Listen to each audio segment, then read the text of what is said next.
sorry, let me just turn off my ambient rainstorm sounds and make it quiet enough in my brain to sleep. Why, hello there. Good morning. What is going on? I don't know what's going on, because if you can tell from talking to me right now, I'm like a little bit awake. Why? What is that noise outside? Is that a helicopter going by? I woke up like awake and somewhat ready to do this, which could be two things. It could either be like an omen that like things are gonna turn around and it's gonna go badly, or it could be a really good sign. We are once again going to be attempting to read for 24 hours straight. Caveat, I think I will not do that. Confusing, I know, I get it. Like I'm gonna read as much as I freaking can from right now, but then when I get tired and I have like one brain cell rattling around up there, like last time we got to a point that I was just looking at the clock. I don't want to do that again. I want to like actually read for the 24 hours. So if I get really tired, we're gonna pause the clock, I'm gonna go to bed, and we will resume tomorrow. Still gonna push myself and try and go as hard as I can today and read as much as I can today. Honestly, maybe we'll make it.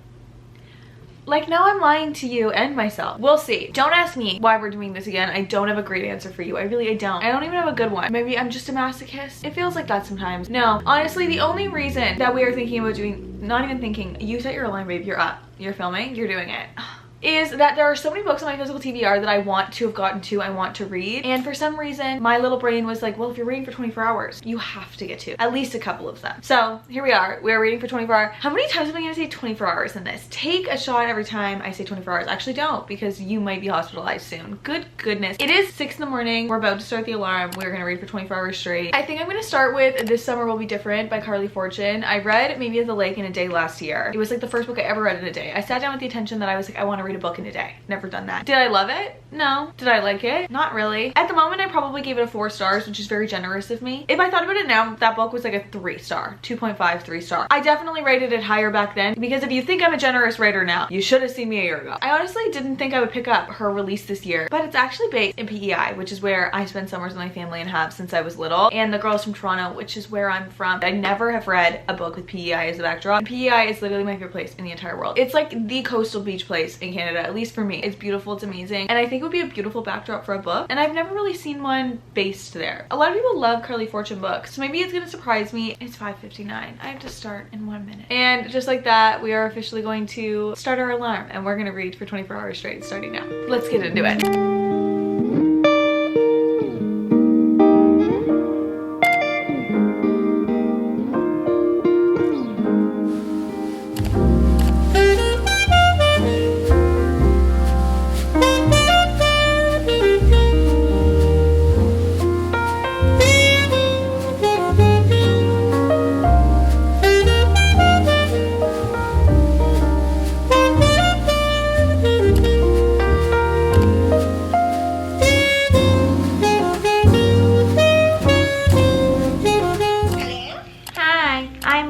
Book that's based in PEI and it's making me emotional. Oh, really?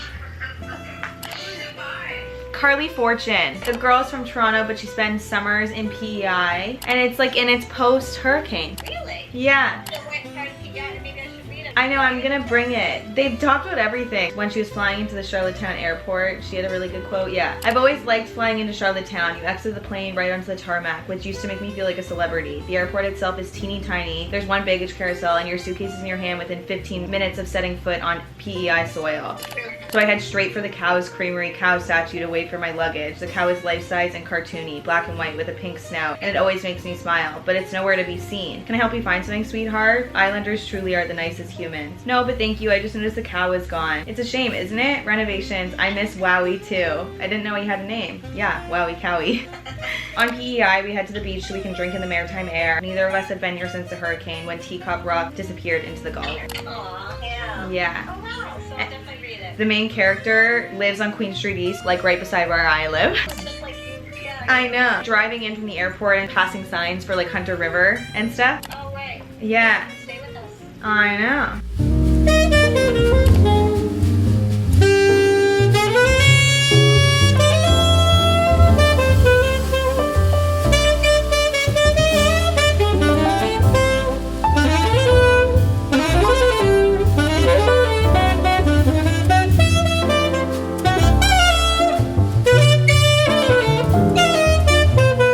Currently 10:30 in the morning, which means I've been reading for 4.5 hours. And do I have much to show for it? Honestly, Not really, not a ton. I'm kind of distracted. The book is okay, it's fine. The thing that I am enjoying about it and loving about it so much is the way that she's describing PEI. She's describing PEI exactly how I feel about PEI, which just like is making me emotional. I have called my mom like at least 2 or 3 times to read her things that like have legitimately made me emotional. We're following Lucy, Bridget, and Felix. Lucy and Bridget are best friends. They have an apartment together in Toronto, and Bridget's family and her brother Felix are from PEI. So while Lucy isn't very close to their family, every single year, at least once a year, she goes to stay in PEI with Bridget's family for the week. And the book starts like 5 years ago. She has a one-night stand with a guy that she meets like super randomly in a restaurant her first day in PEI when Bridget is supposed to come the next day. But it turns out the guy that she had that one-night stand with is in fact her best friend's brother, so her best friend can never know. They have this like immediate spark between them. It is dual timeline, which if you know anything about me, I can't get behind dual timeline. I can't. I never connect to the stories. I feel like when I'm switching back and forth between timelines, I'm like, this is a moment that I could pick up my phone. And clearly I've done that because it's been 4.5 hours and I'm only 150 pages in. It's good, it's fine. The thing that I'm enjoying the most, and like what most of these annotations are for the most part, are PEI references. Like the way that she describes PEI is exactly how PEI feels for me. I have spent a little bit at least of every single summer there since I was born. My mom is from the East Coast. We have a cottage out there, and I just like the family memories and the way that like PEI holds this like very beautiful, larger than life story for me. Like it just is so idealistic in my head because I went as a kid and I still love going there. Like it's my favorite place truly in Canada. Some of my favorite memories, even just like down to the teeny tiny things like restaurants in little towns that are actually there. It's just like, it's making me emotional. The amount of times that I've called my parents and been like, Dad, they mentioned your favorite restaurant, like stupid, but for some reason I feel connected to it. I feel a lot more connected to the characters this time around. The dual timeline, not my favorite thing ever. It's okay. We'll see where it goes. I'm way more connected to this than I was to Mimi at the Lake, which was also dual timeline. I think I didn't connect to Mimi at the Lake because she had a boyfriend and it was just like kind of felt unnecessary to the story. Like you wrote it, you could have just not done that. It's very typical light fluffy small town romance vibe. It's not my favorite thing ever. However, the PEI references are my favorite thing ever, and I've definitely cried a couple times, and I don't know if that's because of this book or because I'm extremely tired. It really could truly be either. We like never get tropical storms or hurricanes in Canada, but 2 years ago we got a really bad hurricane that hit PEI honestly pretty hard, and I didn't think it was going to be in this book, but it really is in this book. Like this takes place now, and it's like the actual hurricane that hit, and the part that I'm in right now, we're in a past timeline and like the storm is about to hit, and she's like trying to stay in contact with people, and it's making me so emotional because we never get storms like that in Canada ever. And I remember talking to my parents the day that it was gonna hit, and it was gonna be so much bigger than we thought, and like I knew I was gonna lose contact with them. It did change the way the island looks in a lot of ways. Like it looks like a completely different island. There's so many things about PEI that are like so steadfastly PEI that aren't there anymore, and like the beaches look so different because of the storm. I just remember being so terrified, not being able to get in contact with my parents. The very last thing that they sent me was the ocean coming up like basically to our patio, and that was the last thing I heard from them until the storm cleared, which is something like you just never expect to happen in Eastern Canada. The exact same storm in the exact same places, and PEI is so small, so like I know all the places she's talking about. Now that I'm talking about it, like I kind of care about them. We'll see what happens when I get to the end, which hopefully will be sooner than 4 hours from now because I just need to buckle down and read it.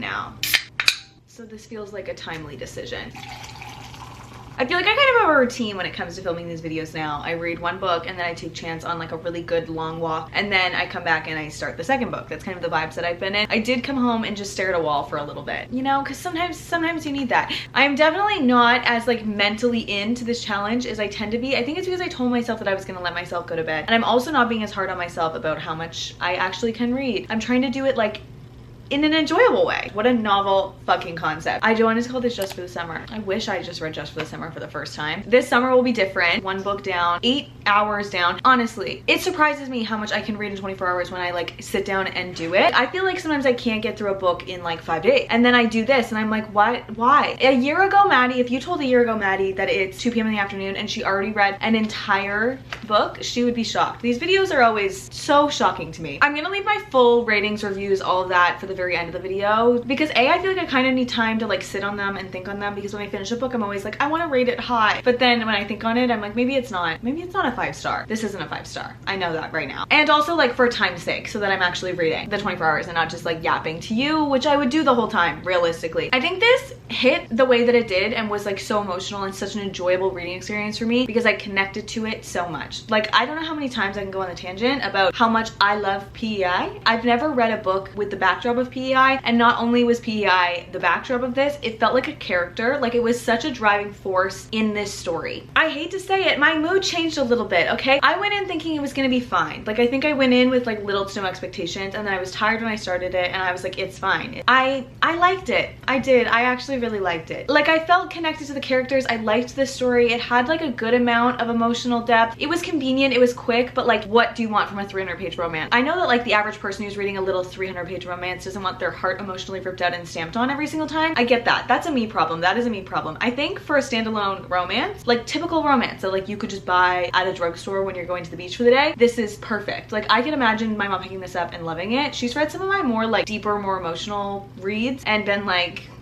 that was a lot. So I'm not gonna read something like that again for a while. I get it. And this is a good summer little read, which I feel like is what Carly Fortune's books are and what they're supposed to be. I liked this mountain loads better than Meet Me at the Lake. I felt like really like this book was written for me, like the PEI aspect of it. Also like the female friendship in this. I just read this, you're kidding me. How do I not remember their name? Lucy. They say it so many times in this book. God. The relationship between Lucy and Bridget in this, like I just feel like I saw a lot of like myself in my life in this. I live with my best friend in downtown Toronto, where they live in the same neighborhood-ish area that the flower shop is in this, who also came with me to PEI to like see where I spent my summers last year and had like the best time ever and fell in love with it the exact same way that Lucy fell in love with PEI when she went with her best friend, her roommate, also from Toronto. And another thing in this is that she has a really close relationship with her aunt, but they didn't live in the same city until she was older. Like, she has her whole love for flowers and the flower shop that she runs in this because of her aunt. And I have a very close relationship with my aunt, also my mom's sister, which is an aunt. I just mean it's the aunt on the mom's side in this as well. And her aunt in this knows how much she loves PEI and loves the people there, and I spent my summer with my aunt who didn't live near me during the summer in PEI. Feels like perfect for me. That being said, I know that you're like, Maddie, should I read this? And like, I can't give you a clear answer because this book feels like it was written for me. Everything about this, like I would say like a good 85% of the annotations in the first half are all just like PEI related little things that made me like,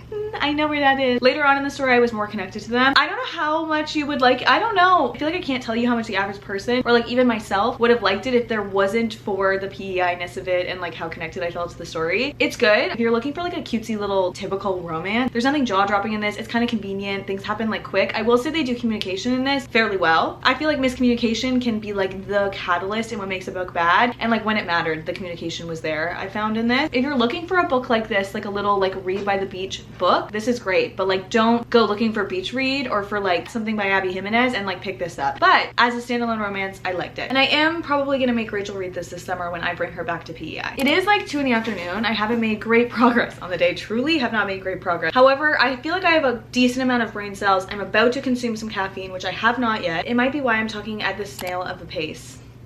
Good try. At the speed of a snail. I feel like I'm still like awake and aware enough to read something that like will take some brain power. And the amount of you that are telling me to read this, the amount of comments, messages that I've gotten to read this, Crimson Moth. I think it's time. It's honestly not very long. The font is like pretty damn big, and it's like the perfect mini hardback. I love reading in these mini hardbacks. It's like the most amazing physical reading experience. I have no idea what this is about. I know it is a fantasy. I know it's enemies to lovers, which say less. I'm in it. I'm in there with you. I'm excited to see what this is about. I've heard such great things about it. In Canada, and I'm assuming the US, I don't know where else, it's called Heartless Hunter, but I know other places it's called Crimson Moth, but then the series is Crimson Moth, so it's Crimson Moth book 1. But I'm taking your recommendations because you guys are always right.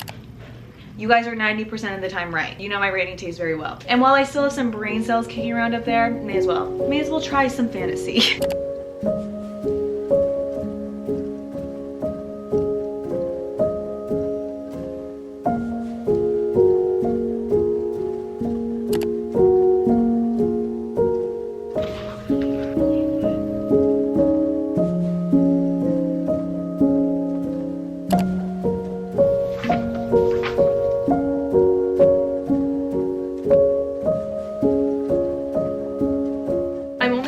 page literally 17, like literally just started it. But I'm already like such a big fan of the writing in this. I feel like so many books and so many authors, they just like tell you things, like info dump on you, and like it can work out to be a really good, beautiful, emotional story. It can still feel really beautifully written, but the way that this writing is, like this is my favorite type of writing. Like it's satisfying. Like instead of just like telling us what they want us to know, the author is giving you like a little bit of like intellectual credit as the reader to be like, you can assume some of these things.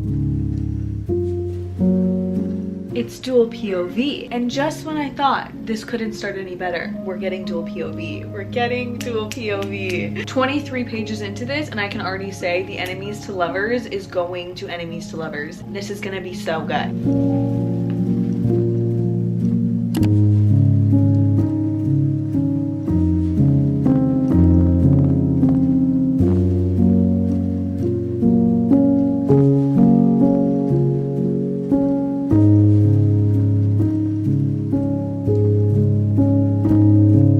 Currently 6:45 p.m., almost 7 p.m. And I am 143 pages into The Crimson Moth, The Heartless Hunter. I don't know what to call it. I keep calling it The Crimson Moth because that's what I see on TikTok, but it's called The Heartless Hunter. Now, hear me out. In terms of being almost halfway through a second book in a day, absolutely crazy. Reading so much, should be so proud of myself. But in terms of reading for 24 hours, not much accomplished, okay? I'm already past the 12-hour mark and I am 1.5 books in. Like really truly reading clearly at a snail's pace. I'm kind of semi-focused on this. I've taken a ton of breaks, which I don't normally do when I'm filming these. I'm treating this kind of more like lackadaisical than I've never used that word in my real life. I don't know what just compelled me to use that word. I have legitimately no idea. I'm being like way more cash about this. I'm being less mean to myself. Normally I'm like, bitch, you are not reading fast enough. Get the fuck up and read faster. I think it's because I'm enjoying these books a lot and I'm letting myself take breaks, which is making these books hit harder, which realistically, I'm doing the books better justice. At least that's what I'm telling myself. I'm on chapter 20 of The Crimson Moth, Heartless Hunter. I don't know what I'm gonna call it. I haven't decided yet. I mean, obviously I should call it The Heartless Hunter, right? Because that's what's right there. And absolutely none of you lied. None of you lied. This motherfucking book. I'm obsessed with this. I have not read a fantasy in like a hot minute. It feels like I can't think of the last one that I read. I've been reading a lot of YA true crime, a genre I didn't know I was gonna love, but The Naturals and A Good Girl's Guide to Murder is changing my mind. It's my new favorite genre. I have not been reading like nearly any fantasy. I feel like fantasy is such a fall winter thing. However, I'd heard such good things about this. I bought it and I am so glad that I did. A lot of people are telling me that when they talk about enemies to lovers, this is what they are talking about. And so far, I totally and completely agree, okay? I feel like so much would have to change in the writing, the storyline, the plot, the characters, everything for me to give this less than 5 stars because I'm enjoying it so much so far. If you cannot tell from my annotations in here, like I'm obsessed with not only the writing, but the story and the characters, which is so hard to do in fantasy because you can get a really, really good, well-written fantasy that's just like an okay fantasy plot or a really amazing fantasy plot that's just like okay written. It is really hard to find like a combination of both, and this has that. Like it doesn't only have like character and banter plot well written, it's like well constructed, and the story is so well constructed and well put together. We're in the point of views of both Rune and Gideon. Gideon being the best hunter in the Bloodguard, and then we have Rune, who herself is a witch and is working as the Crimson Moth to free other witches from getting caught by the Bloodguard and killed. And Gideon is Alex, who helps the Crimson Moth's best friend's older brother. So the connections, they are running deep, and basically Rune is thinking about marrying someone because she's in high society and she probably should and it would be good for her cover, but she wants to marry someone that will help her as the Crimson Moth. And Gideon, knowing that Rune is in the upper echelon of society and thinking that the Crimson Moth might be in that same group of people and is tentative about Rune, decides to court her as well. And now they are both kind of going for each other and both trying to get information from each other and both questioning if the other person is trying to get information from them. It's so good. Like it's really truly real enemies to lovers. But I think the thing that makes this story so good is because we're getting pieces of their past slowly but surely in like a very good timely manner, not in like a flashback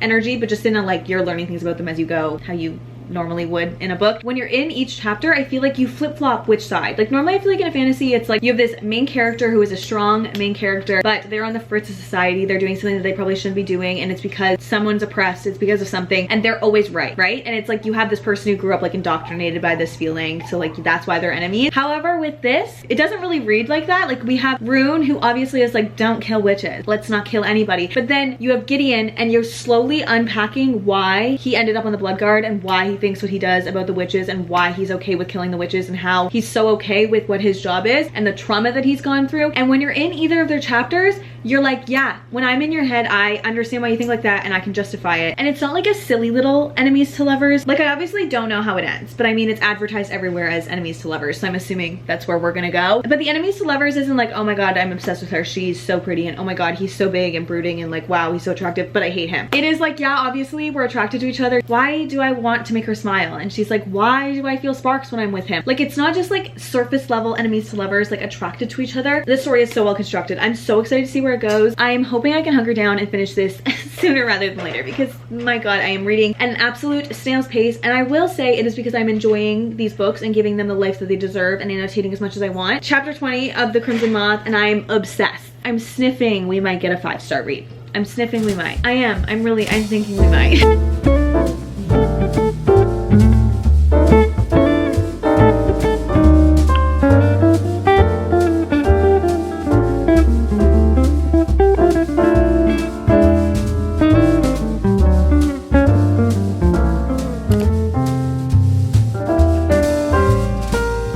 There's so many teeny tiny little things mentioned in this that like end up being tiny clues that you don't even realize. Like, the story is so well constructed, like everything about the magic system, about the world, and like teeny tiny things that are said like as passing comments that you just read without even thinking about, and then they come up later and you're like, I remember something about that. It's the best type of reading. Like, it feels like you're solving things with them, and because we're in both of their heads and we like kind of have an in on something, it's hard to do. Like, it's hard to plant little like tiny clues about things and then like let your reader figure things out, which makes the reading experience so much more fun. Like, instead of just being told things, you're like kind of figuring things out, and if you miss some of the clues, whatever, it doesn't really matter, but it like makes the reading experience more fun.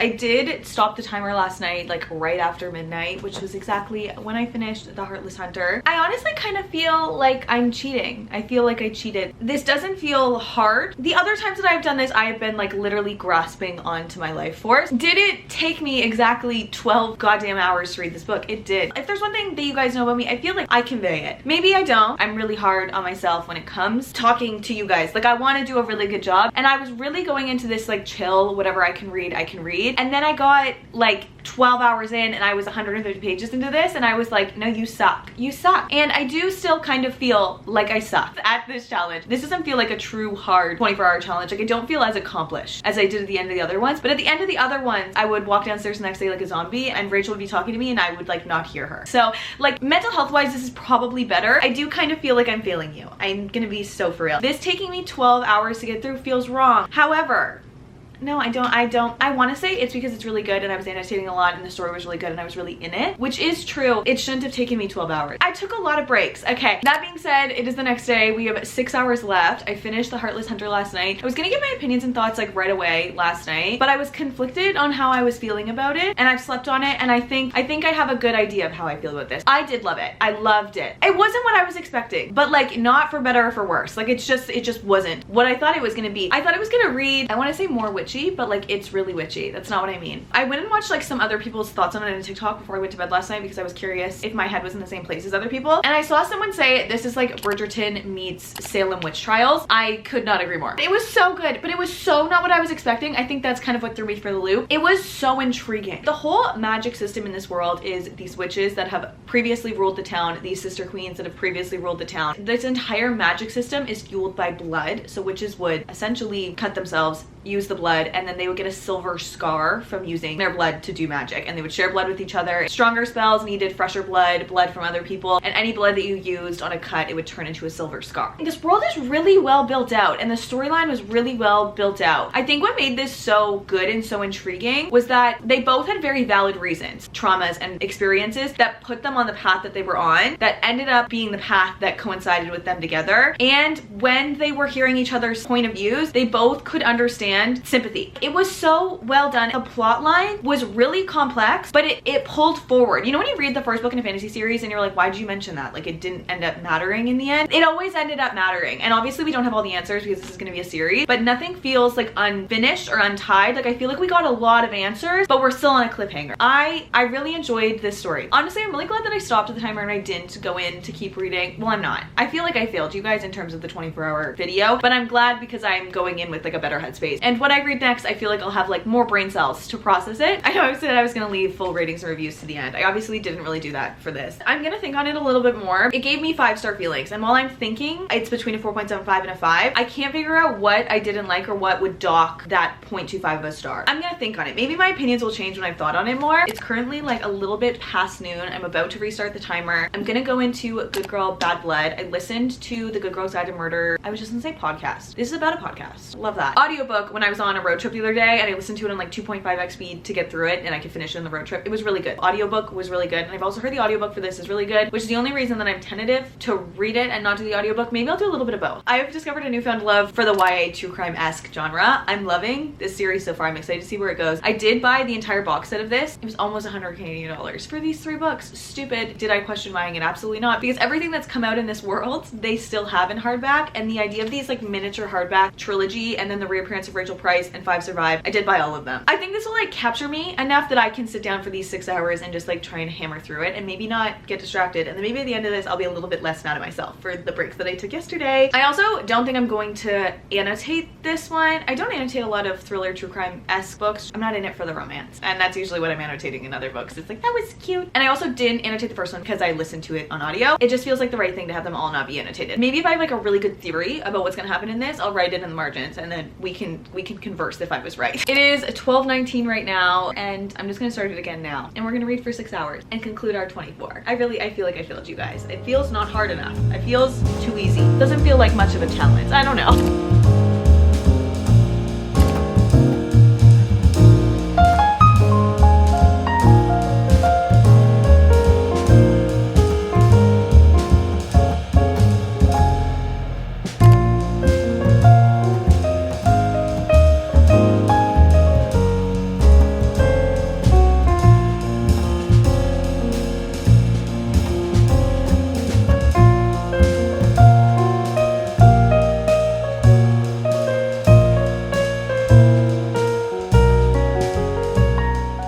I'm like almost halfway into Good Girl Bad Blood, like 2/5 of the way through, not exactly halfway, getting to the halfway point. I never thought that I would be a lover of this genre. Never thought that I would ever pick up A Good Girl's Guide to Murder. Honestly, the only reason I did was because I was going on a long drive and I had nothing queued up for audiobooks. So I asked you guys, and the very first one that I got was A Good Girl's Guide to Murder, and after reading The Naturals and loving it, I was like, maybe I should just try it. Was not expecting to love it as much as I'm loving this series. The whole series is basically following Pip. I love her. I love her as a female main character. I thought it was gonna be more like dark academia but YA vibe. In the very first book, she's working on her senior capstone project, her senior thesis essentially, and she has always felt like this murder-suicide that happened with students like 5 years ago was kind of fishy, and she's decided that she's gonna do her senior capstone project trying to kind of uncover it. She's always felt like the police didn't do enough work, so she was like, I'm gonna make them do work. So the whole first book is following her trying to solve this Andy Bell and Sal Singh case, and going into the second book, she's decided to make a podcast with all of her findings because she feels like still people aren't telling the full real story. If you are a true crime podcast lover, I feel like I'm recommending books to people who love true crime podcasts far too often recently, but if you love true crime podcasts truly as much as I do, you would love the Natural series, and I think you would love this. There's so many like recordings in here of her doing the podcast and stuff. It's tickling the true crime podcast girly in me. On the 6-year anniversary of when Sal and Andy went missing, one of her child best friend's brother has gone missing, and while everything that happened in the last book has completely turned her life upside down and she swore she would never be a detective, a teenage detective again, one of her childhood friends has come to her and asked her to dust off her detective skills again, to use her podcast and investigate to help find his brother. They're such easy, enjoyable reads. Like, they're so easy to get lost in. Like, there's just so many teeny tiny clues here and there. It's so easy to read, and honestly the writing in this is very good. Like, I find myself wishing that I was annotating this a couple of times. I've highlighted a couple of quotes in here. Just the way that she writes is honestly really satisfying to read, and alongside the story being like you trying to uncover things, we're also getting, instead of parts, days. And the way that she is writing this one is like you kind of like you wake up with Pip and you go through her day with her, everything that pertains to the story, all the people that she's talking talking to, all the interviews that she's doing, and then you get like these lists at the end of the day that are kind of like, these are my final thoughts on like what I'm thinking right now and like my to-do list. And all the figures in here, like anytime she talks about like a diagram or she draws a diagram of like where someone was at some time, it's in here. Any court case pictures, they're in here. It feels like you're trying to solve it along with her, but it's also like an enjoyable story. The characters are likable, but it's also like, I don't want to say low stakes because it's not low stakes, but like if it were an adult version of this, I would probably be much more gory, hard to listen to. But this is kind of like a softened version of true crime podcast. I'm into it a lot.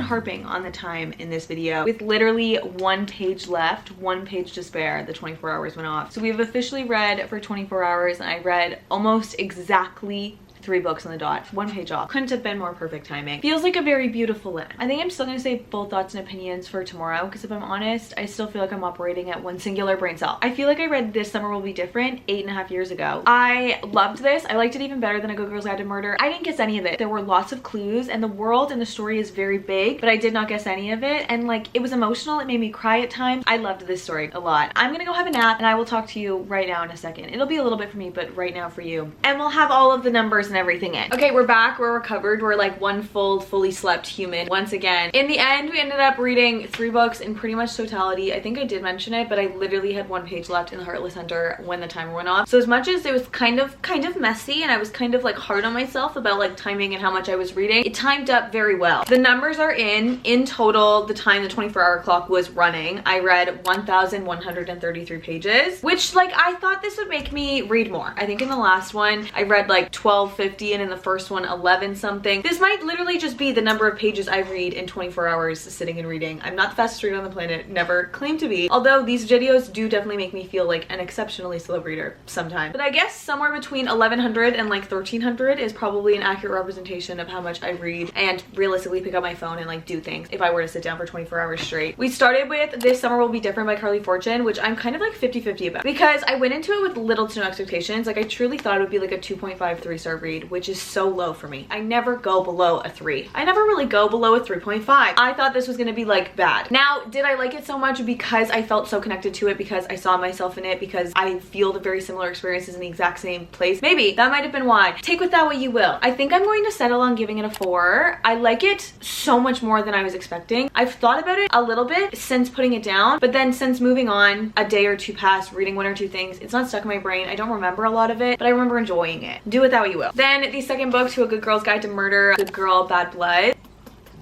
I love this series. There's something about this YA true crime-esque genre that is just like, eat my heart out. I love it so much. I love every single second of it. And I love the storyline in this. Like, I love that we're getting like a young high schooler playing detective, and like the cases, they're big and they come together in the end and they make sense. I love like a good mystery. Like, I don't necessarily want to be terrified, and like I like a thriller here and there, but I love a good mystery where like tons of things are stringing together. You're finding things out here and there. Like, it literally feels like you're following a case, but you care so much about Pip. I loved it. Like, it might be a 5. Like, it might be a 5. I think it's a 5. I've thought about it a lot since then, and I've almost picked up As Good as Dead, the last book in the trilogy, a couple of times. Like, I think it's a 5. And then last but not least, The Heartless Hunter. You're just gonna scratch right now? Yeah, no, it's fine. It's your world. I'm really conflicted on this. It's definitely somewhere between a 4.75 and a 5. I don't know why I would be docking it from a 4.75 to a 5, other than the fact that a 5-star book is a 5-star feeling. This is perfect romantasy. Like, it is truly so good. Honestly, for most of the time that I was reading it, I was like, this is gonna be a 6-star. But there was something about the last little bit. I feel like it wrapped up weird. Like really well, like the storyline makes sense. I'm excited for where we go in the series. I don't think it's a true 5-6 star first book in a series. Like I haven't thought about it a lot since. Like there's nothing that I can identify that wasn't like perfect about it. Like it was really truly a really great romantic story. I've never really read anything witchy, and I loved the witchiness of this, and like the fact that their whole magic system is based off of blood, and then those markings that were seen as like beautiful symbol of high status became why you were hunted. Everything about this world feels really big, and I really liked it. I feel very similarly about this as I did One Dark Window, where like the way that the small town is described and like the fact that it's giving Bridgerton vibes and it feels like Old Towny, I feel like I'm on top and I'm viewing like a small miniature city. You know when like you were a kid and your parents would go like and see like a house development just for like the fun of it, and they had like miniature trees where all the houses were going to be, and it was like a miniature version of the subdivision? That is how I see this book when I was reading it. I don't know why it wouldn't be a 5-star other than the fact that it didn't give me 5-star feelings. It totally could have been the fact that I was tired. I just realized I did these in the wrong order.